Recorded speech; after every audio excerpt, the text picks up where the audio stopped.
Cho các bạn tin nhanh 24/7. Con rể tử vong, con gái bốc cháy như ngọn đuốc sau tiếng kêu cứu. Khoảng 7 giờ 31 phút sáng ngày 18 tháng 4, một số người dân sống cạnh nhà bà Nguyễn Thị B, trú tại khu 4 thị trấn Thanh Hà, huyện Thanh Hà, tỉnh Hải Dương, nghe tiếng kêu cứu vọng ra từ căn nhà bà B. Chỉ mấy phút sau, mọi người phát hiện khói và lửa bốc cháy nghi ngút từ căn nhà bà B. Ngay sau đó, người dân nhanh chóng tiến hành dập lửa và thông báo cơ quan chức năng. Tuy nhiên, vụ hỏa hoạn đã khiến anh Hoàng Phi Khoa, sinh năm 1961, con rể của bà Nguyễn Thị B, chết tại chỗ. Vợ anh Khoa là chị Mạc Thị Cẩm Tú, 1982, bị thương nặng. Người dân đưa đi cấp cứu trong tình trạng nguy kịch. Một số người dân sinh sống cạnh nhà bà B cho biết, khoảng 7 giờ 10 phút sáng ngày 18 tháng 4, người dân nghe có tiếng hô cứu trong nhà bà B.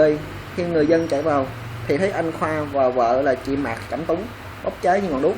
Thấy vậy, mọi người đã vội vã dập lửa kêu mọi người xung quanh. Anh Khoa đã tử vong, chị Tú bị thương rất nặng. Bên cạnh đó, một người con trai của anh Khoa bị câm điếc lao vào cứu bố mẹ nhưng cũng bị thương ở tai và đầu.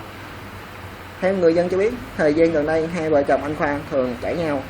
Trước khi sự việc, ít phút anh Khoa và chị Tú có vào phòng riêng để nói chuyện với nhau. Sau đó ngọn lửa bất ngờ bùng lên.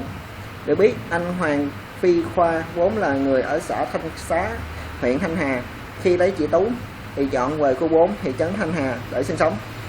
Hiện nay hai vợ chồng có 3 con. Sau khi hoàn tất thủ tục pháp y, thi thể anh Khoa đã được bàn giao về nhà quê ở Thanh Xá, huyện Thanh Hà để gia đình lo mai táng.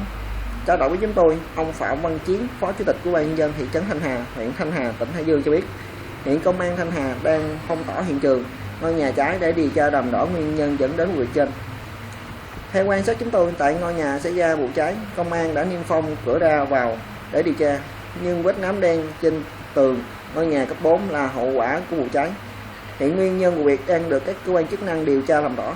Cảm ơn quý vị theo dõi clip này. Gặp lại gì ở lời chi tiết, nhớ like, share, nhấn subscribe.